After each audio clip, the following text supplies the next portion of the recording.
College football can't get here fast enough. Some big matchups on deck. USC and Purdue go head-to-head on Saturday, September 13th. Kickoff set for 3:30 on CBS and streaming on Paramount+. Let's bring in Ryan Abraham, who covers the Trojans for 24/7 Sports, and our college football analyst, Tom Fornelli. Hey, guys, good to have you on with us. Ryan, we'll start with you. In the Big Ten, you've got to bring it in the trenches, and USC's defensive line needs improvement. Who are some of the guys that can help them elevate this year? Yeah, we were watching spring football a month or so ago, and it just looked like a different species of players out there than what we've seen in years past. Like last year, you got guys like Nate Clifton from Vanderbilt coming in and adding 20 pounds and trying to play in the middle. But now the whole defensive line looks a lot better. You got Keyshawn Silver coming in from Kentucky, Jamal Jarrett, really big guy, coming in, transferring in from Georgia. And then like guys like Jakeem Stewart, 4 or 5-star athlete on the defensive line coming in there. So it looks like a whole different defensive line. You got to play big.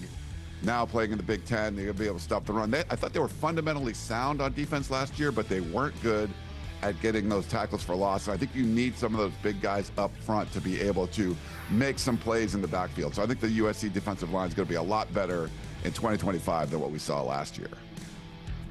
Yeah, it's going to need to be, because if you look at how that defense performed, particularly up front last year, this is a team that had only 21 sacks, which was ranked 14th in the Big Ten, and we're seeing more and more these days in the way college football works. The only way you can truly stop an offense these days is to get them off schedule, and the best way to do that is to get a sack and get a loss of yardage, and USC just was not good enough at that last year. But as Ryan's talked about, they've brought in an infusion of talent from the transfer portal. They've been recruiting well. This is a year we should see a solid step forward, and one of the reasons I'm optimistic is most of the guys in that defensive line have single-digit numbers, and you don't wear a single-digit number as a defensive lineman unless you're good. So I think that is one reason to be optimistic about the Trojans going forward. Noted, and we love the optimism around here. All right, on to the Trojans' offensive line. They bring back just 2 returning starters and some veteran transfers. Will they be able to play with the edge that new O-line coach Zach Hanson wants them to?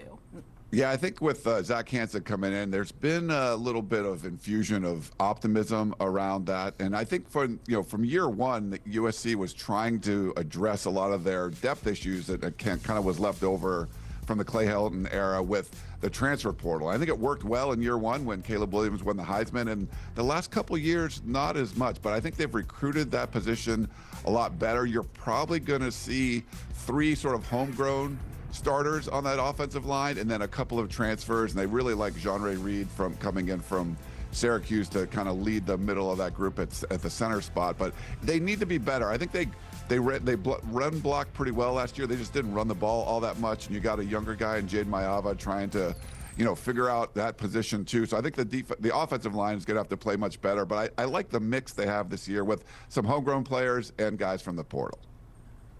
Yeah, when you look at some of the guys that got in the portal, I think that with JT Wingfield, who comes in from Purdue, there was not a lot of things about last year's Purdue football team that were very good or anything you'd want to be, excited about or happy with.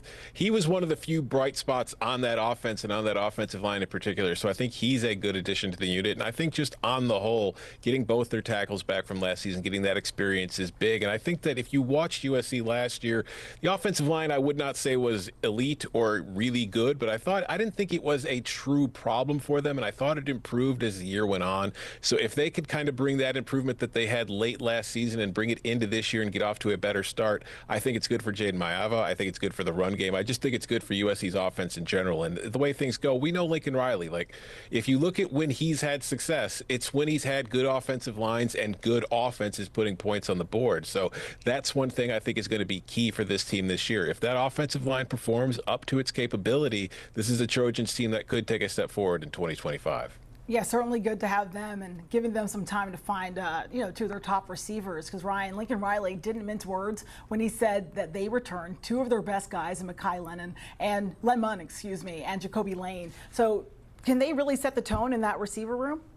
Yeah, I think they're going to have to. If you look at last year's group, I mean, you had a bunch of 5-star guys there with Deuce Robinson and Zachariah Branch, and they lost Kyron Hudson as well. All those guys are gone. It was funny, the first start for USC's young quarterback against Nebraska, the 3 guys he threw touchdown passes to are no longer on the team. But it was sort of like a bunch of guys that could be the number one for Jaden Maiava, and earlier in the year Miller Moss. I think going into 2025, you have a clear 1-2 punch with Makai Lemon and Jacoby Lane, and I think there are some good pieces behind them that kind of fill in the spots. But I don't think anybody knew who was going to be that number one guy. And Deuce Robinson, Zachariah Branch, a lot of accolades there, but they just didn't have the kind of performance on the field that you needed. So I think now it's kind of a clear path.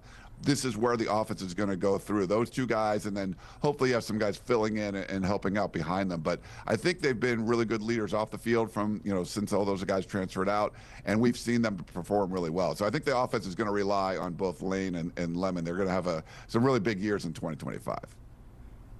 Yeah, I think if you look at those two, like you were kind of touching on there, Ryan, they might not have been the most touted recruits, although they were highly rated recruits, but they were far more productive. And you mentioned Zach Branch. Zach Branch was a 5-star coming out of high school. He is transferred to Georgia, and he's electric in the open field. It's just when I would watch him play in the offense last year, I wasn't sure if he was a wide receiver or if he was just a kick returner that they were putting at wide receiver and trying to get him into open field to see if he can make things happen. I think now with Lane, with Lemon, you have genuine wide receivers, guys who know how to line up in the slot, outside, how to run all the routes, how to get open, how to go against the zone and man and read defenses, and just provide better opportunities for Jaden Maiava at quarterback. So I think that even though you lost some talent in the portal, you got a little bit of infusion behind him, and you have those two returning starters. I do not think wide receiver will be a weak spot for this Trojans team in 2025.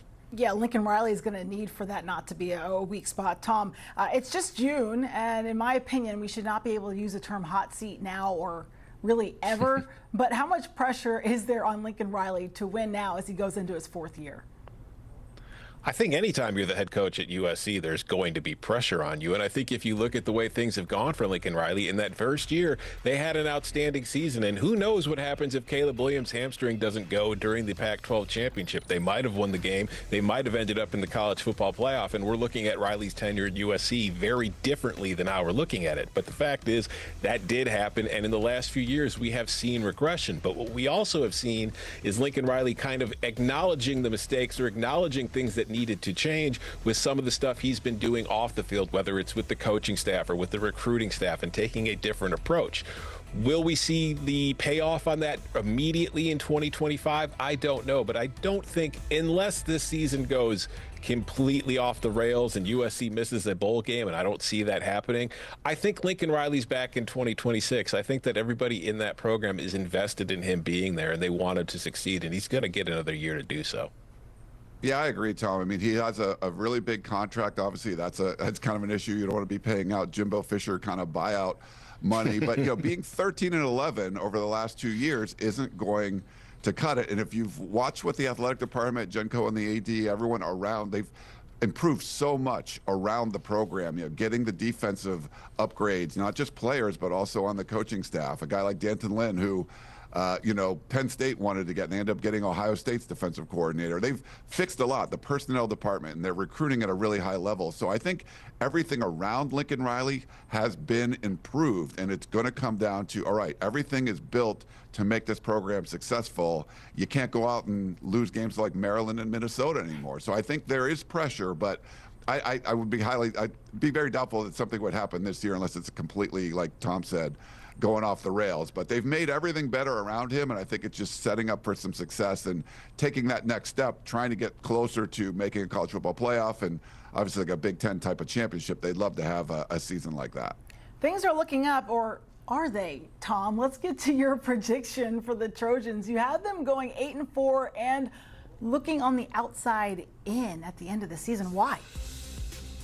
Yeah, I think that when you just look at how things have gone the last few years, and Ryan touched on it, like the losses to Maryland, the losses to Minnesota, those were road losses. And last year, USC was just not a good team on the road. They looked very different when they were traveling, and maybe that was just getting acclimated to a new conference and new opponents.